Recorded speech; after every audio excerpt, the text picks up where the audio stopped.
E fora gira,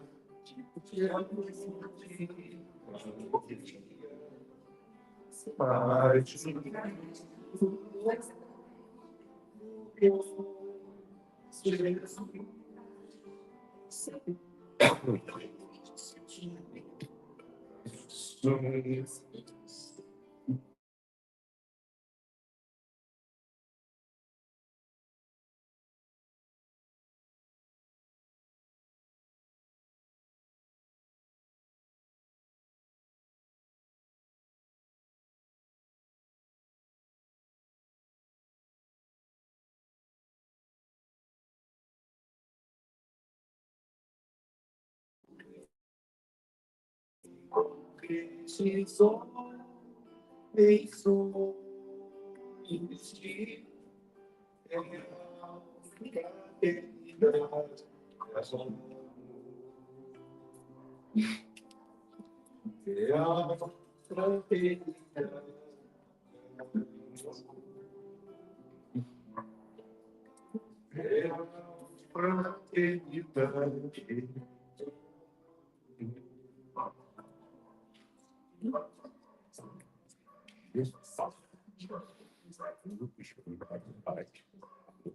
renovação.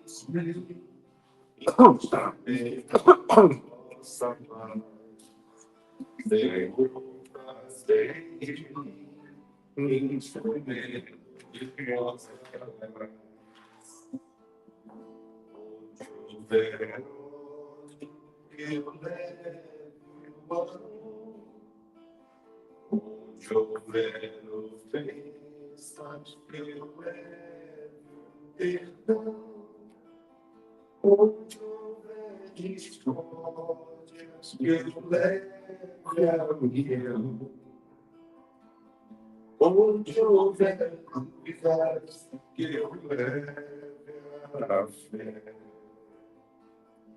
Onde houver Deus, que eu leve a verdade.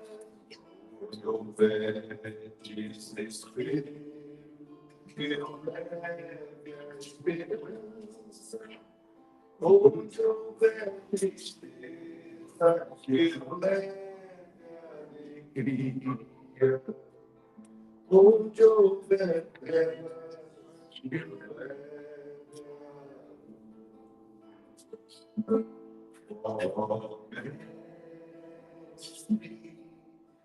Mestre, fazer que eu procure consolar e ser consolado. Compreender e ser compreendido, amar e ser amado, pois é dando que se recebe, é perdoando que se é perdoado. E é morrendo que se vive para a vida eterna.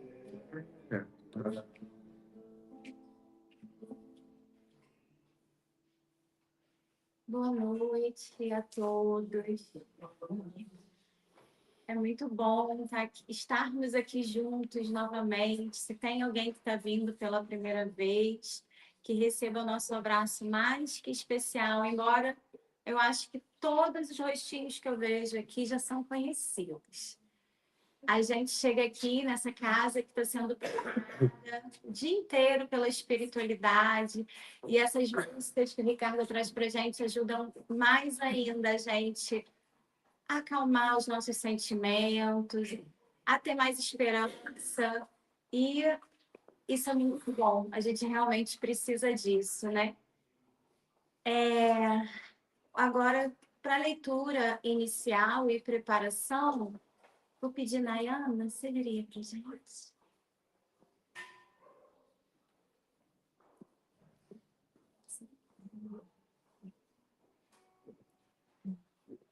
Pão Nosso, Francisco Cândido Xavier.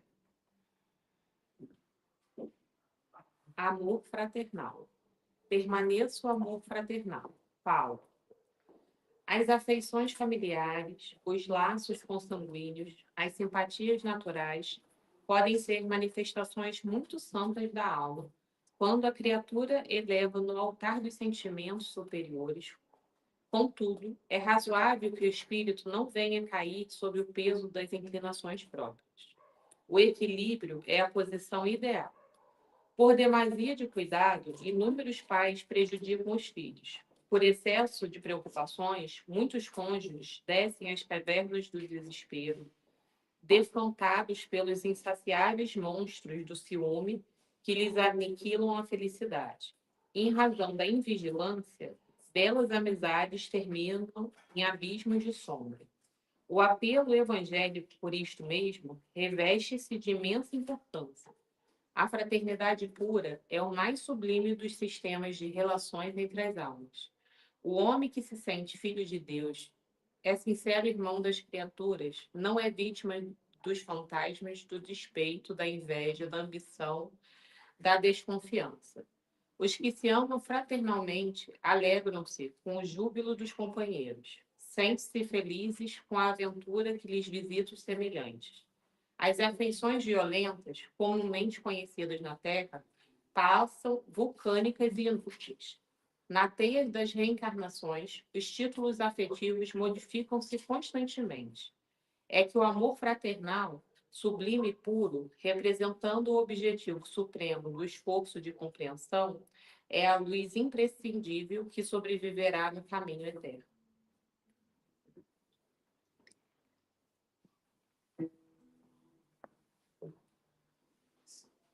Deus, Pai de amor, Jesus, querido Mestre, trabalhadores espirituais dessa casa do movimento da fraternidade, agradecemos, Senhor, enormemente, podermos ter chegado aqui hoje e estarmos recebendo essas energias benfazejas que nos auxiliam, Senhor, a olhar para dentro de nós, a desenvolver, Senhor, esses sentimentos que precisamos tanto desenvolver em nós, que estão em semente, para que dessa forma possamos ser mais fraternais, possamos olhar para todos os irmãos aqui da terra com bons sentimentos, Senhor.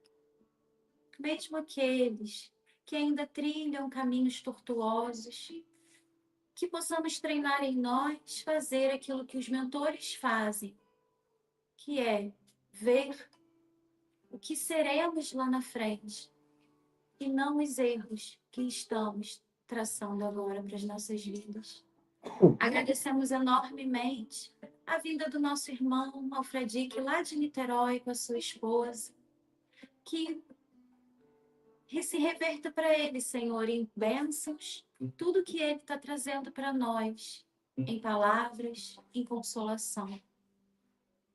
Senhor, que esse irmão possa estar inspirado pelo seu mentor espiritual e nós, pelos nossos, para que possamos compreender essas pérolas de luz que ele traz para nós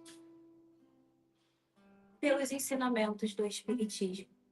Esteja conosco, ampara-nos e proteja-nos, Senhor. E em seu nome, damos por iniciada a palestra pública dessa noite. Obrigada, Senhor. Graças a Deus. Então, estamos em mais uma palestra comemorativa do aniversário da nossa casa. Vindo hoje o Luiz Cláudio Alfredique, lá de Niterói, do GEPAR, né? Grupo Espírita, Paz, Amor e Renovação. Isso. Decorei. Com o tema nada será impossível. A gente está precisando muito. Podemos? Podemos ir com você.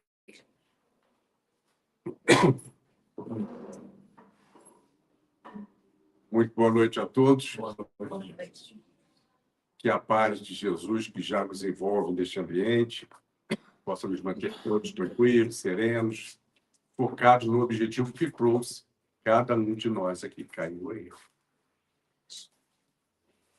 Como dito, um tema que mexe com a gente quanto à nossa fé, o poder que nós temos e que, por vezes, não usamos tão adequadamente.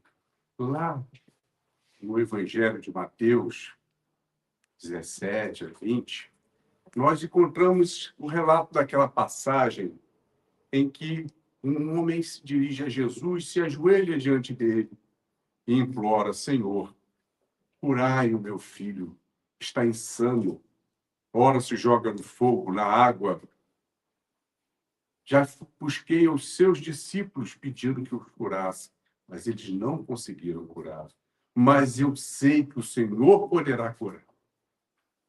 E Jesus imediatamente manda que traga o rapaz até ele.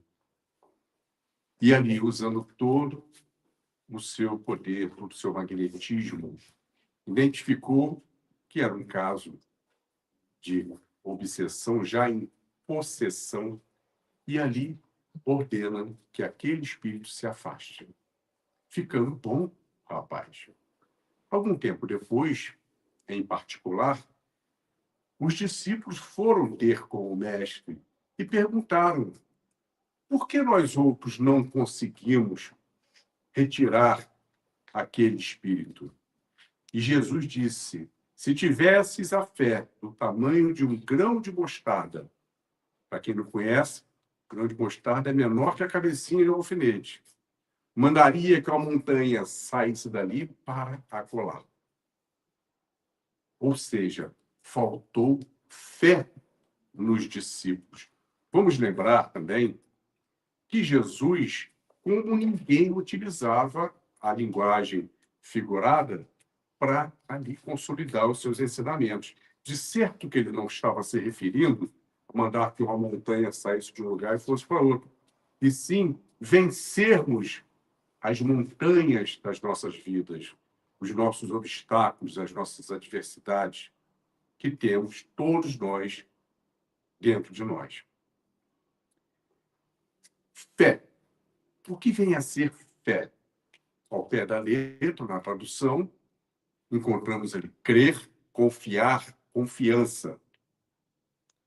Existem dois tipos de fé: a fé natural e a fé divina. A fé natural é aquela que todos nós utilizamos ela diversas vezes no dia, naturalmente, como o próprio nome diz. Quando, por exemplo, nós pegamos um táxi, quando nós sentamos à mesa de um restaurante, ou quando nós formos a uma consulta médica, ninguém pede o atestado de sanidade mental do motorista, ou do cozinheiro, ou do médico, para saber se a sua vida está em risco ou não. É a fé natural de que estarei ali bem servido. Já a fé divina, como tão bem o disse Santo Agostinho, é aquela que todos nós trazemos dentro de nós. Todos nós temos aquela sensação, aquela certeza de que somos filhos de uma força maior, de uma energia maior, seja como queira dizer, e que aquilo se manifesta em nós. Mesmo os nossos irmãos ateus, ousamos dizer que até mesmo eles que estão passando por um estágio em que eles preferem não acreditar em nada. Mas quando há um momento de dor, quando a coisa aperta, até eles balançam. Eu e a amada Alice passamos por uma experiência onde isso se fez mostrar com muita clareza. Temos um grande amigo, um médico gabaritadíssimo, e ele é ateu de carteirinha, 100% ateu. Ocorreu um problema com uma das filhas, estava com todas as drogas possíveis para tentar salvar a filha, passando dos limites da segurança, e ela não reagia. Coincidentemente, se é que coincidência existe, a gente sabe que não existe, me deu muita vontade de ligar para ele. Eu não sabia. No que eu liguei para ele, ele me atendeu com uma voz muito diferente. Eu falei, o que aconteceu? E ele falou, isso. Está onde? Estou aqui no hospital tal. Visitas proibidas, mas permitiu que fôssemos. Chamei a amada Alice e fomos para lá. Quando chegamos, balançamos, porque ele estava do lado de fora do quarto, encostado na parede. Eu falei, pensei logo, aconteceu o pior. Chamei pelo nome dele, ele virou, os olhos vermelhos de tanto chorar, e ele fala para mim assim, para nós, Luiz, você sabe que eu sou ateu, mas eu sei que vocês não são. Por favor, converse com Deus e peça pela minha filha. Aí nós pedimos permissão para entrar e fazer o trabalho do passe. Entramos, estava a mãe do lado, médica também, e fizemos ali, usando muita paixão, muito amor, fizemos o trabalho do passe e depois, de algum tempo, saímos. Depois que nós saímos, os índices foram melhorando, e graças a Deus, sem sequela nenhuma, vida normal para ela. Ele nunca tocou no assunto. Eu respeito. Se ele não tocou, não sou eu que vou tocar. Então, mesmo os nossos irmãos ateus, eles, no fundo, porque não são diferentes de nós, como filhos de Deus, têm lá a centelha divina que nos remete a essa certeza de que existe uma força maior, a força criadora, como Santo Agostinho colocou. Mas a fé divina também é dividida em duas. A fé cega e a fé raciocinada. A fé cega, aquela fé mística, dogmática, que todos nós, ao longo de muitos séculos, muitas reencarnações, viemos utilizando ela. Vindo pela tradição de pai para filho, é porque é. E não podíamos nem questionar. Dependendo da época da história, se questionássemos, éramos destinados, no mínimo, a uma fogueira. Era crer porque crer. E acabou. Vamos só lembrar rapidamente quando a primeira revelação, através de Moisés, a primeira grande psicografia, os 10 mandamentos, 10 mandamentos da proibição, que serviram de base para a estruturação da lei mosaica rígida, onde aqueles que violassem a lei eram severamente punidos, dependendo do caso, até com a vida. Éramos nós, bárbaros, sem o mínimo desenvolvimento ético-moral, que durante 12 séculos nós viemos sendo burilados seguindo a lei mosaica. Deixamos de ser bárbaros e começamos a abrir os nossos corações, até que ficamos minimamente preparados para a segunda grande revelação, que o próprio Cristo se fez matéria e veio substituir os 10 mandamentos da proibição pelos 2 ensinamentos do amor. Amarás o Senhor teu Deus de todo o teu coração, de toda a tua alma, de todo o teu espírito. Eis o maior de todos os mandamentos. Mas existe um segundo semelhante a este. Amarás ao teu próximo como a si mesmo. Toda a lei e todos os profetas estão contidos nesses 2 mandamentos. A princípio, a gente acha muito difícil amar ao próximo como a si mesmo, quando ele disse amar até os inimigos. Não no sentido de amar apaixonadamente, mas o respeito é o nutriente e a base de todo e qualquer tipo de amor. Sem respeito não há amor. Então, amar ao próximo como a si mesmo é respeitar ao próximo da mesma maneira que você deseja ser respeitado. E então, Cristo nos revelou toda a lei de amor, todos os seus ensinamentos. Mas também foi ele que disse: muitas coisas ainda tenho por vos revelar, mas não podeis suportar agora. Quando assim for, pedirei ao meu Pai que envie o Consolador prometido, que apresentará novas informações e ratificará tantas outras leis. Imagina Jesus, há 2000 anos, abrindo o jogo para a gente, falando de fluido universal, falando de magnetismo, falando de eletricidade. Ia ser chamado de louco. Mas 18 séculos e meio depois, 19 séculos, a ciência veio avançando, e a ciência começou a explicar muitos daqueles fenômenos que até então eram tidos como milagres. O trovão era a manifestação da ira de Deus. O terremoto era, igualmente, um aviso de Deus. À medida que foi se explicando, foi formando dentro da sociedade um grupo de pessoas que começaram a crer menos, porque os misticismos, os milagres, os dogmas eram explicados cientificamente. E quando já estávamos com essa base mínima de entendimento, se fez valer o que Jesus tinha prometido. Veio, então, o Consolador prometido, o Espiritismo. O Espiritismo que veio a revelar, a explicar cientificamente todas as situações, todas as nossas dúvidas. Não veio derrubar a fé cega e se transformá-la numa fé raciocinada. Antes, críamos por dogmas, por imposição. E à medida que nós vamos aprendendo o porquê das coisas, vamos entendendo, vamos crendo cada vez mais, porque compreendemos e aceitamos as devidas explicações.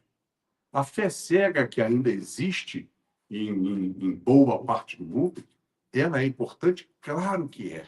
Ela é muito importante e muito poderosa. Mas, para muitos, hoje, não é suficiente. A fé raciocinada é aquela que nos dá a maior certeza. Surge o Espiritismo, ciência, filosofia e religião. A religião sem misticismo, sem dogmas, sem altares, sem cultos externos, sem representantes humanos de Deus, sem sacerdotes, a nos impor, a nos dar condições, onde respeita todo o nosso livre-arbítrio. Aí então vem aquela pergunta que não quer calar. E o que o Espiritismo, então, diz sobre milagre? Se o milagre é místico, então ele não existe? Chegaremos lá. Essa mesma pergunta, se o milagre existe, foi feita há mais de 300 anos ao gênio da época, Isaac Newton, o pai da física moderna. Perguntaram ao gênio: o senhor acredita em milagres? E ele disse que sim, porque os milagres nada mais são do que fenômenos que utilizam leis naturais que hoje não conhecemos. E por isso chamamos de milagre. Essa foi a resposta de Newton. E tantos outros exemplos nós temos de que isso é algo bem sólido.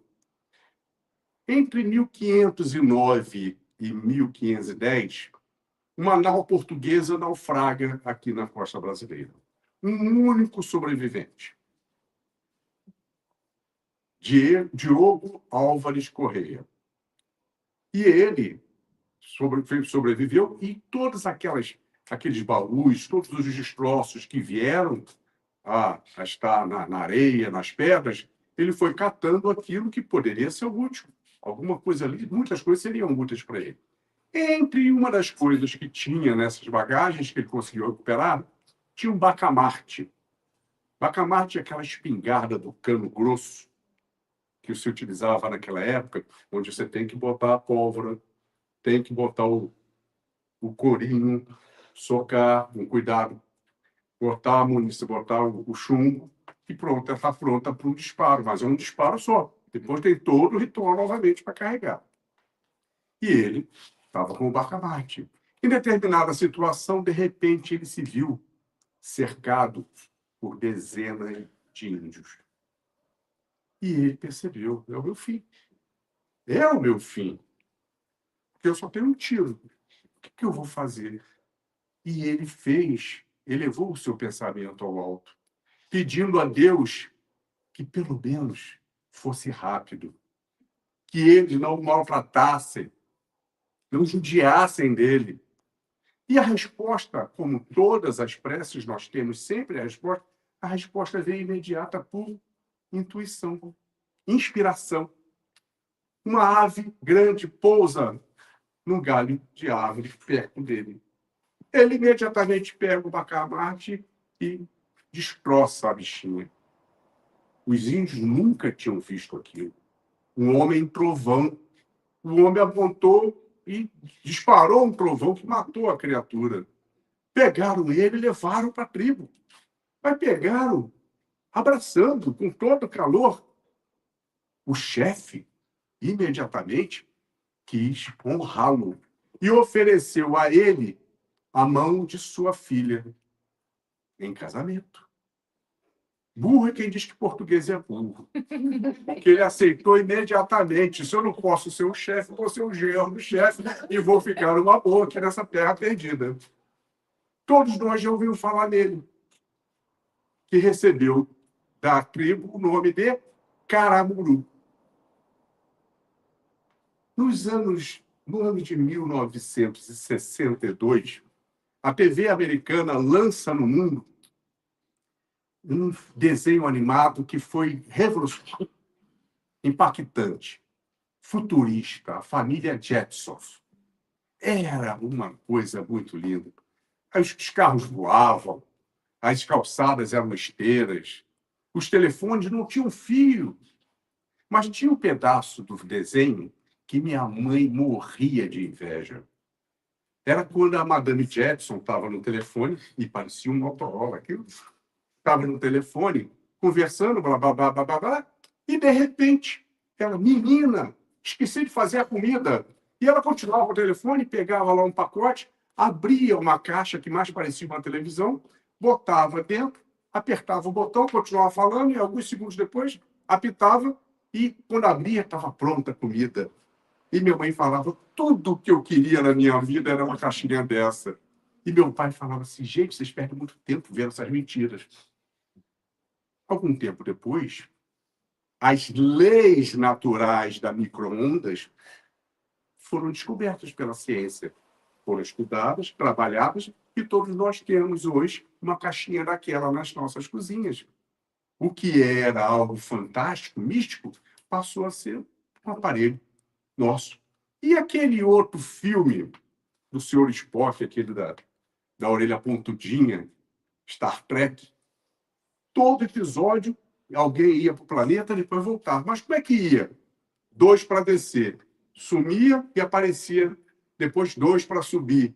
Era a desmaterialização e materialização. Meu paizinho falava, você vai perder muito tempo vendo uma besteira dessa. Atualmente, a ciência já comprovou que é possível. Nós não temos ainda tecnologia para fazê-lo, mas é possível a materialização e desmaterialização. Mas nós, espíritas, já lidamos com isso há bastante tempo. Nas reuniões onde ocorrem materializações. Vários médiuns de efeito físico que favorecem esse tipo de fenômeno, que a espiritualidade, utilizando das leis naturais, manipulando as leis naturais, consegue desmaterializar um objeto aqui e aparecer em outro local. Ou simplesmente aparecer uma rosa, ou simplesmente aparecer uma pedra, ou simplesmente materializar o próprio espírito. Peixotinho, um dos médiuns de maior poder de doação de fluidos para a materialização que nós já tivemos conta. E então, o que dizer mais atualmente? Aquela mesma pergunta que foi feita a Newton, no século passado, foi feita ao gênio do século passado, Albert Einstein. O senhor acredita em milagres? E a resposta de Einstein? Existem dois tipos de pessoas. Aquelas que creem em milagres e aquelas que não creem em milagres. Eu faço parte do grupo daquelas que creem em milagres, porque milagres nada mais são do que fenômenos que utilizam as leis naturais que ora ainda não conhecemos. Por isso chamamos de milagre. A mesma resposta de Isaac Newton. E o que diz o Espiritismo? Capítulo 19 do Evangelho segundo o Espiritismo. Está lá. Vale a pena a leitura. E que diz o seguinte, que o homem, utilizando o poder da fé, age sobre a ação magnética, com a sua ação magnética, sobre o fluido cósmico universal, alterando-lhe as propriedades, que, associado à sua fervorosa fé e no objetivo de fazer o bem, consegue produzir fenômenos de cura e outros mais, que antigamente chamavam de milagre, mas que nada mais são do que a utilização de leis naturais. Exatamente a mesma resposta. E que nós utilizamos aqui. Daqui a pouco, na hora do passe. Quando o médium passista está ali concentrado fazendo o passe, em que ele está doando seus fluidos, e na certeza de que os fluidos estão sendo enriquecidos pelo benfeitor que está junto dele, em cada caso age de uma maneira diferente.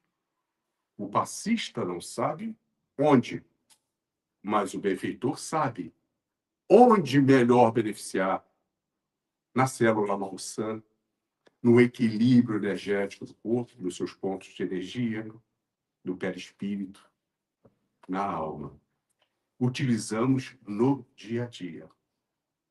Durante boa parte do século passado, diversos cientistas espalhados pelo mundo começaram a focar o estudo em determinadas substâncias até então desconhecidas e que começaram a perceber que essas substâncias, elas agiam na saúde da pessoa. Levando a pesquisa mais adiante, descobriram que essas substâncias, elas eram produzidas pelas nossas células nervosas, nossos neurônios, e que, por fim, passaram de 60 substâncias. Dentre elas, as mais famosas, nós conhecemos a serotonina, noradrenalina, a dopamina e tantas outras mais que agem diretamente na nossa saúde. Essas pesquisas vieram fechando, e entre 1970 e 1981, eles começaram a pesquisar por que algumas pessoas produziam muito, tinham níveis mais altos, outras mais baixos. Primeiro, eles perceberam nas suas pesquisas de que aqueles que eram portadores de níveis altos dessas substâncias eram pessoas saudáveis, pessoas que adoeciam pouco, pessoas que, quando adoeciam, se curavam rápido, pessoas mais positivas, mais felizes. E quem produzia pouco era o contrário. Então, fechou entre 70 e 81, começaram a fechar para descobrir por que o grupo é diferente. O que existe na vida da pessoa que faz ela produzir mais ou menos. Pesquisaram tudo, alimentação, bebida, esporte, hábito, região do que mora, se é frio, se é quente, tudo. E não se achava algo que fizesse a diferença entre os dois grupos. Até que chegaram na religiosidade e fé. Aqueles que tinham mais fé produziam mais. E os que tinham pouca fé ou nenhuma produziam menos. Mas aí fecharam mais ainda em cima do grupo. O que tem de diferença entre quem tem fé e quem não tem fé? As pessoas que têm mais fé são pessoas que amam mais. Porque o amor nada mais é do que a continuidade daquilo que a fé nos traz. Quanto mais temos a certeza na nossa fé, maior se torna a nossa capacidade de amar e ser amado. Enquanto o outro grupo acabava convivendo menos com o amor. E assim, eles começaram a perceber essas diferenças. Cria-se, em 1981, a nova ciência, a psiconeuroendócrino-imunologia. Chegaram à conclusão que, sim, que pela força do nosso psique, voltado ao amor, voltado à fé, voltado à positividade, nós estimulamos uma maior produção dessas substâncias que agem no nosso sistema endócrino, aumentando assim nosso sistema imunológico. Por isso, nos curamos mais rápido, por isso temos menos. Todos nós ficamos doentes todos os dias. Tem sempre alguma coisa acontecendo no organismo. Acho que somos curados, sem saber, sem perceber. Isso vem a explicar uma coisa que Jesus falava na grande maioria das vezes em que ele ia curar alguém. Não todas as vezes, mas quando alguém pedia a ele que curasse, ele sempre fazia essa pergunta: tu crês que eu posso curar-te? E em cima da resposta fervorosa, de certeza que sim, ele já produzia o fenômeno. Muito embora já estava acontecendo com aquela própria fé fervorosa. Já estava auxiliando. Ele, Jesus, fazia isso.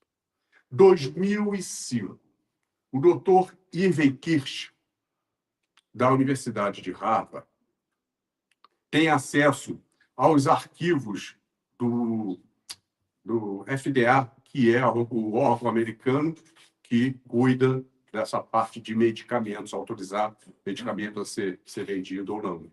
E todos os laboratórios que produzem remédio têm que fazer todas aquelas experiências, todas aquelas pesquisas e comprovar ao FDA que a coisa funciona.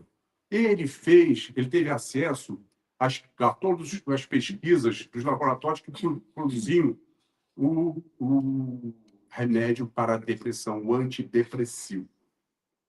Depressão que até início do século passado não existia com esse nome. Até então era melancolia.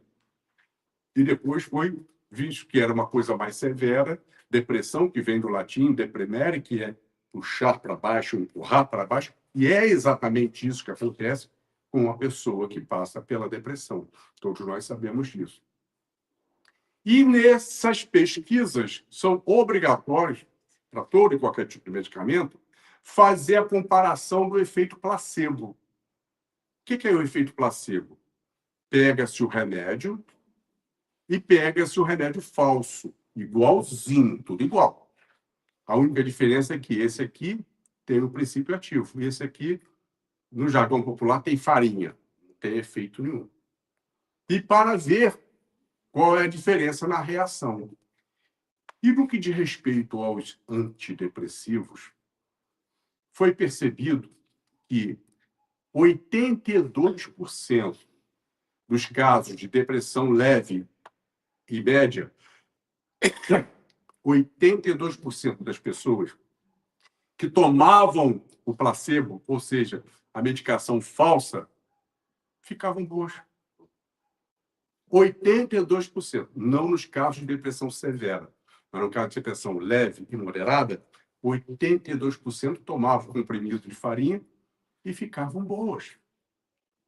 Porque a fé de que eu, ao tomar esse remédio, eu vou ficar bem o dia inteiro, ela já produzia as substâncias necessárias e ficava bem. E isso acontece com a gente, não é só com antidepressivo, não. Às vezes a gente está com aquela dorzinha de cabeça, tal, pega, bota uma Novalgina para dentro, e daqui a 10, 15 minutos, ai, graças a Deus, está passando. Não deu nem tempo daquilo dissolver no organismo. E a gente já está ali auxiliando, utilizando o poder da fé. Há aqueles outros de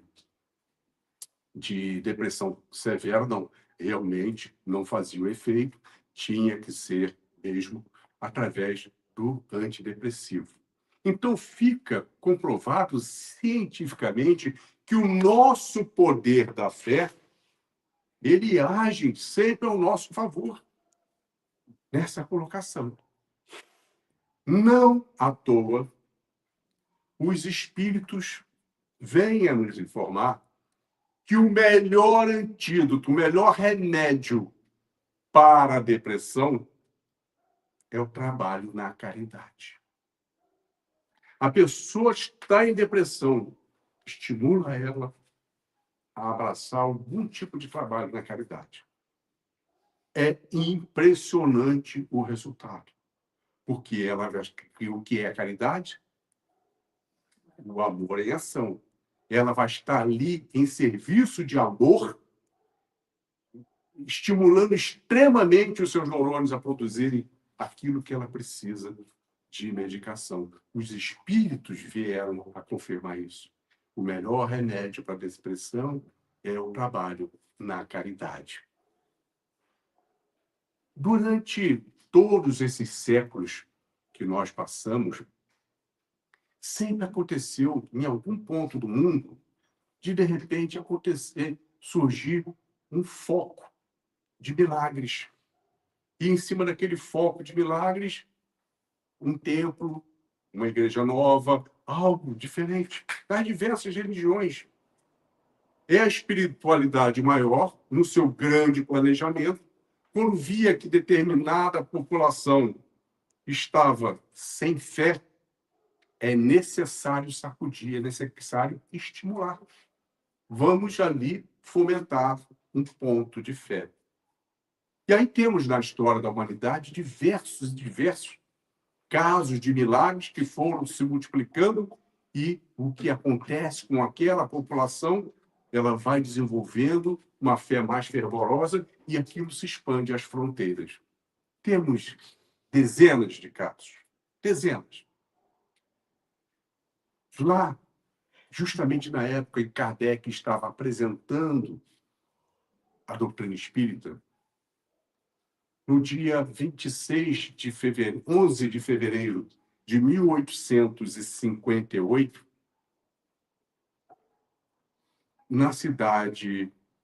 nas cercanias da cidade de Lourdes, na França, uma jovem camponesa de 14 anos, Bernadette Sorribot.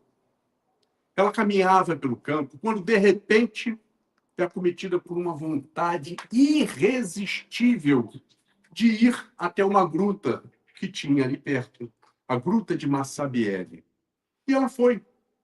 Chegando à gruta, estando lá, surge diante dela uma dama de luz. Ela se assusta, qualquer um de nós ia se assustar e, picou a mula, saiu correndo. Chegou em casa, comentou com a sua mãe. Que nada, não, eu vi. Tá bom, a mãe não quis dar muito caso. No dia seguinte, a vontade irresistível voltou dobrada. E ela foi. Tomou a coragem e foi. E chegando lá, a gruta de Massabielle, a dama de luz, mais uma vez, surge para ela. E lhe diz, Bernadette, não tenha medo. Mal nenhum vou lhe fazer, muito pelo contrário. Preciso que você cave um buraco ali. E Bernadette obedeceu. Cavou o buraco e chegou num ponto em que começou a minar água. Abriu ali um olho d'água que nunca mais parou. Bernadette, utilize essa água, banhe-se nessa água, beba desta água, que só lhe trará saúde e bem-estar. Bernadette chegou em casa e contou tudo para a mãe. Com certeza, e vamos lá ver. E aquele assunto foi de boca em boca, ganhando o povo. Muitas pessoas enfermas, ao saberem daquilo, iam para a gruta, fazer uso da água. Dentre as muitas, algumas eram curadas. Não todas. Algumas eram curadas. Aquilo começa a chamar a atenção. Um grupo de médicos ali da cidade de Lourdes foi acompanhar. E dentre aquelas pessoas, eles confirmaram 7 casos de doentes com doenças incuráveis à época e que, inexplicavelmente, ficaram curadas, totalmente curadas. Vamos examinar a água. Examinaram a água. E não tinha nada mais do que água. E aquilo foi ganhando cada vez mais a voz do povo. A igreja cria ali uma capela de Nossa Senhora de Lourdes. Manda cercar o olho d'água, um pequeno lago. Só que a romaria, ao longo dos anos, foi aumentando cada vez mais. A capela se torna uma igreja e que mais tarde se tornou o santuário de Nossa Senhora de Lourdes. 45 depois, estamos em 26 de agosto de 1903, um médico renomadíssimo de León, um médico tão espetacular que, em 1912, ele chegou a ganhar o Prêmio Nobel de Medicina. Ele era ateu de carteirinha, mas um cientista. E ele tinha muita curiosidade de poder estar ali examinando o que acontecia no santuário de Nossa Senhora.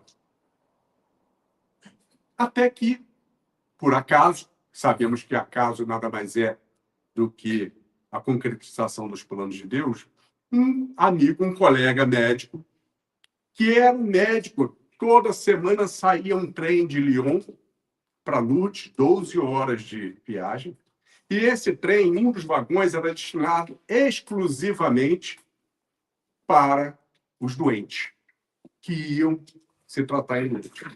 E ia um médico de plantão ali acompanhando os enfermos. E esse médico, naquela semana, não poderia ir. E foi ao doutor Alex Carrel, amigo, perguntar se ele podia substituí-lo. É tudo que ele queria. Eu vou.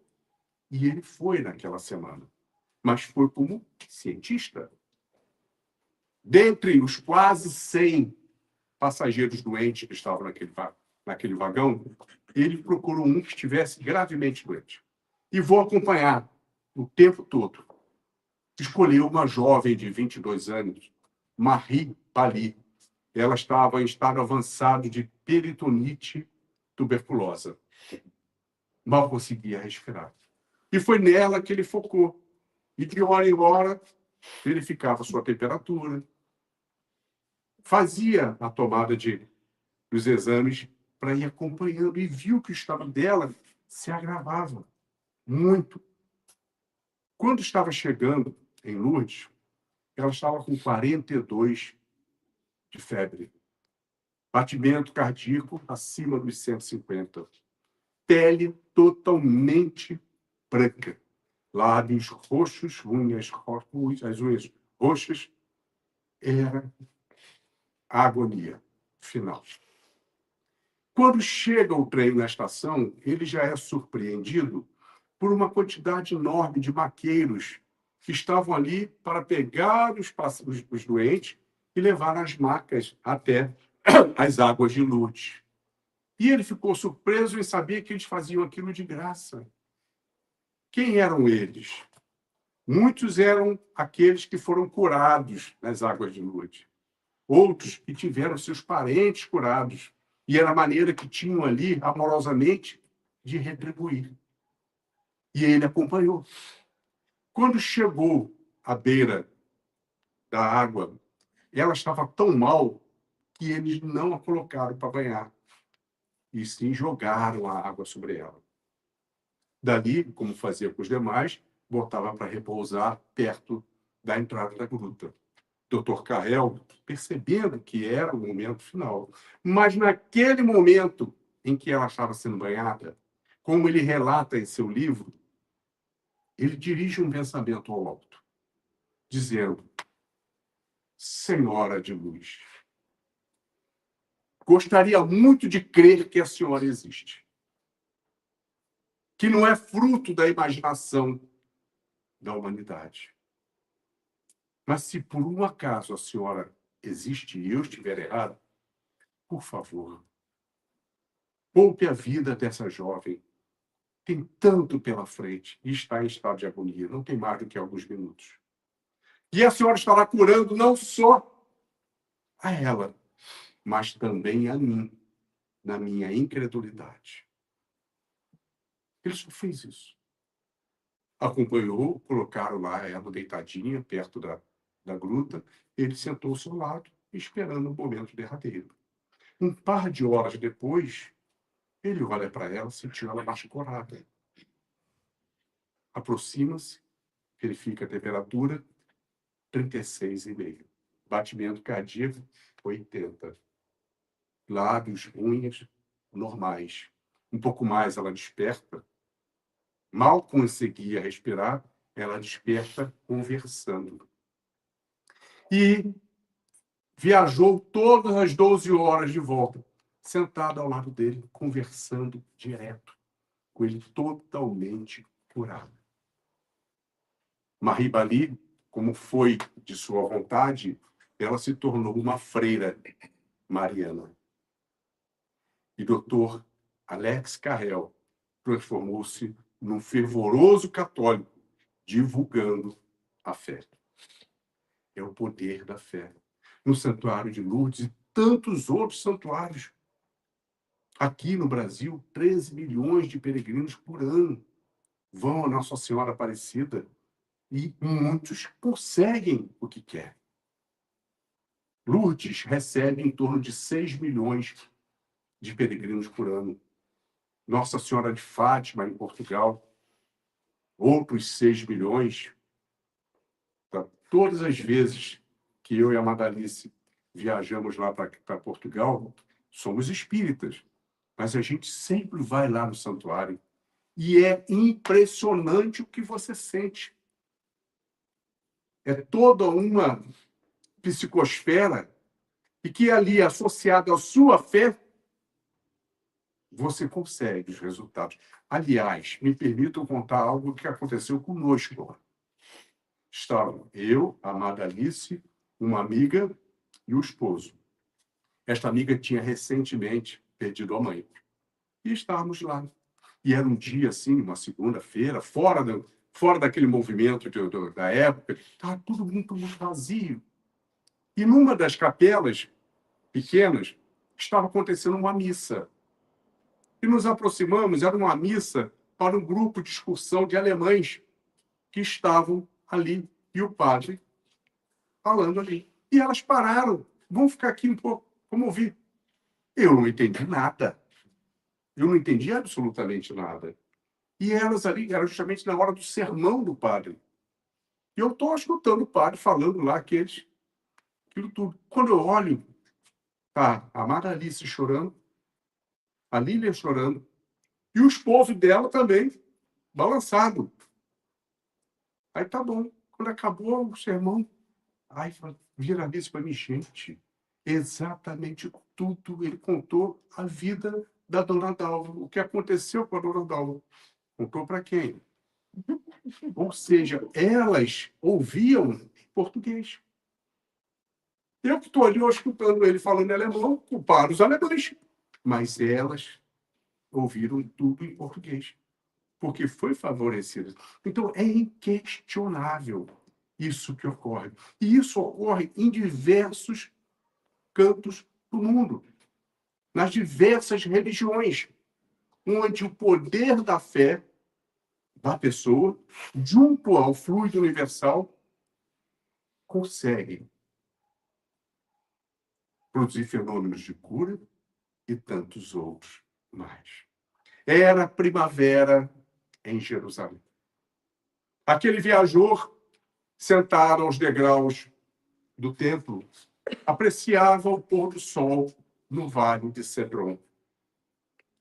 De repente, uma linda mulher, finamente vestida à Babilônia, portando joias lindíssimas, perfumada, passa diante dele e a figura daquele homem lhe chama a atenção. Ela se dirige a ele e diz: ó belo Nazareno, sei que és Nazareno, ó belo viajor Nazareno, sei que é viajor pela poeira em vossos pés. Sei que é Nazareno pelos cabelos aos ombros. Sei que é viajor pelos cabelos ainda ensopados de suor na testa. Sou uma mulher poderosa, uma vendedora de ilusões e prazeres. Os homens pagam fortunas para ter uma noite comigo. Mas hoje é um dia especial. É o dia de meu aniversário. E quero eu escolher aquele que irá fazer companhia a mim na minha casa. E é a ti que eu convido, é a ti que eu escolho, ó Nazareno. E ele, com toda a ternura, lhe responde: hoje eu não posso. Não me fiz entender, ó belo Nazareno. Não vou lhe cobrar nada. Hoje mesmo já recusei a companhia de um legionário, de um sacerdote, pois eu quero escolher uma nobre companhia. Eu quero, sim, que seja uma noite linda, pura, como uma espada virgem. Não vou lhe cobrar nada, não preciso, as minhas burras estão cheias de joias. Por isso é a ti que eu escolhi. Ele se levanta, o que a impressiona mais ainda, chega próximo dela e diz: vejo em teus olhos uma chama diferente. Hoje eu não posso, mas dia virá que não tarda em que eu retornarei para atendê-la. Ela, mulher vaidosa, requisitada por tantos, nunca negada, sai furiosa. 2 anos depois, lá estava ele novamente em Jerusalém. No meio da multidão, uma senhora idosa vai até ele, fala-lhe algo e aponta para uma gruta na colina. E lhe pergunta: tu vais? E ele responde: eu vim aqui para isso. E vai em direção àquela gruta. Chegando lá, adentrando a gruta, já começa a sentir o odor das carnes pútridas. O gemido de quem sofria. Vai vencendo a penumbra e coloca a sua mão sobre aquela cabeça. Os cabelos ensopados de suor puxa. Ela se assusta e, em voz enfermiça, diz: sai, tenho lepra. Saia daqui, se tiver aqui, vão lhe perseguir. E ele diz: há 2 anos, me convidastes para uma noite em sua casa. E eu disse que não poderia, mas que dia chegaria que eu viria lhe atender. Ela limpa a secreção nos olhos, olha para ele e diz: ó belo Nazareno, és tu. Por que demoraste tanto? A partir daquele dia, tudo mudou para mim. Não via mais valor na vida que levava. Todas as noites colocava um candeeiro na janela para orientar a sua vinda. Mas você não veio. Hoje, não te sirvo mais. Sou pura podridão. Ele pega aquela mulher nos seus braços e começa a caminhar para fora da gruta. Ela, mulher vaidosa, no que a luz começa a se fazer, ela tapa o rosto totalmente deformado pela lepra. E do lado de fora, segurando-a somente num dos braços, ele descortina o seu rosto e fala para ela, repetindo aquela mesma frase: vejo em teus olhos uma chama diferente. O teu corpo já não te serve mais. Morre. Mas antes, entrega a mim a tua alma, pois eu sou o bom pastor. E todo aquele que confia a mim, a sua alma, estará comigo no reino de meu Pai. Ela sorri, relaxa, e morre nos braços de Jesus. Confiar em Jesus, a nossa alma. Confiar em Jesus, que nos seus ensinamentos, e todos nós estudamos os ensinamentos de Jesus, são tão claros, mas que ainda temos tanta dificuldade em vivenciá-los. Saímos aqui da casa espírita leves, dobramos a esquina, recebemos uma fechada do outro carro. Coitada da mãe do outro motorista.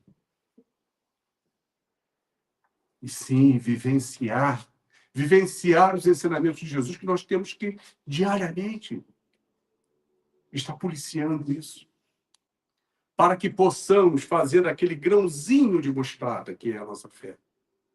Uma fé mais fortalecida, capaz de movimentar as principais montanhas da nossa caminhada. A montanha do orgulho, do egoísmo, da inveja, que são os maiores obstáculos que nós temos. Se nós dobramos a esquina e perdemos a estribeira numa provocação, é porque estamos dando vazão ao nosso orgulho e ao nosso egoísmo. Que a paz de Jesus possa sempre estar presente dentro de nós. Que possamos elevar os nossos pensamentos ao alto e agradecer. E assim, agradecemos, Senhor, por mais esses momentos de paz, em que te sentimos aqui em vibrações fraternais. Venha, ó Maria, socorrer os que sofrem, peregrinos na dor, suplicamos o vosso amor.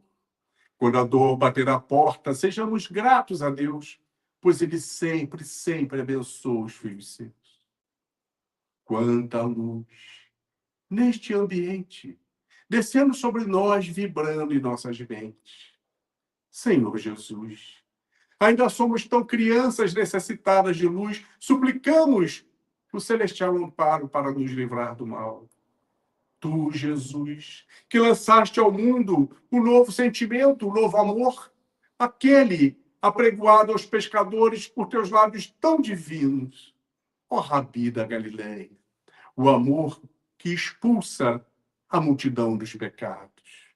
Contigo, mestre, não haverá mais dor, não haverá mais guerra, e somente a luz descendo à terra. Ensina-nos, Senhor, a transformar espinhos em flores perfumadas, que ao sol da confiança enfeita os nossos caminhos.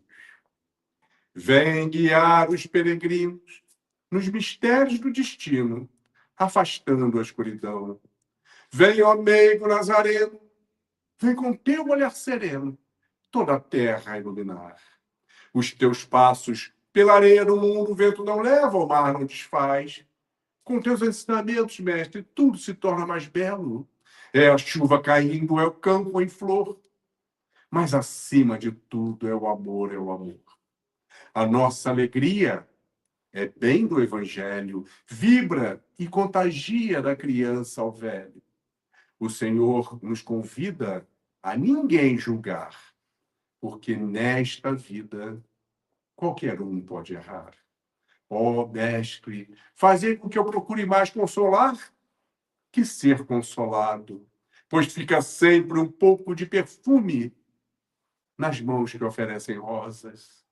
O Senhor nos ensinou a caridade, luz, bondade e amor, verdade e fé.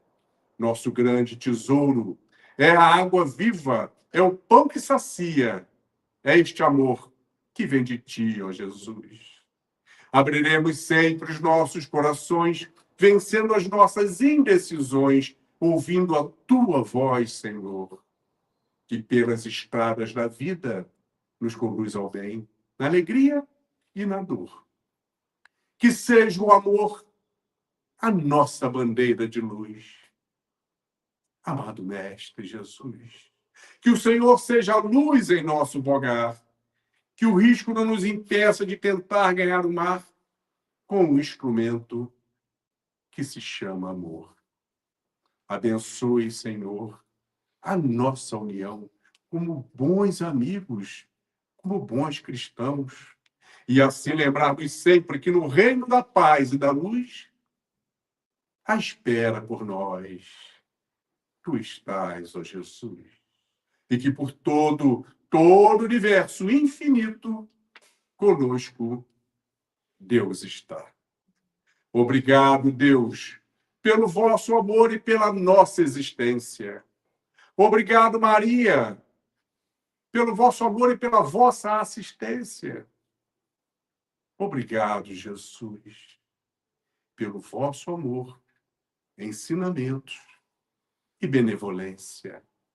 E obrigado a todos pela atenção e paciência. Fiquemos em paz.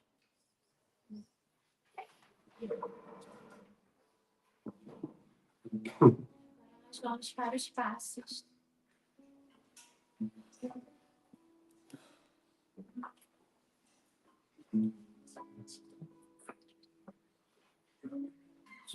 Posso ajudar a fazer?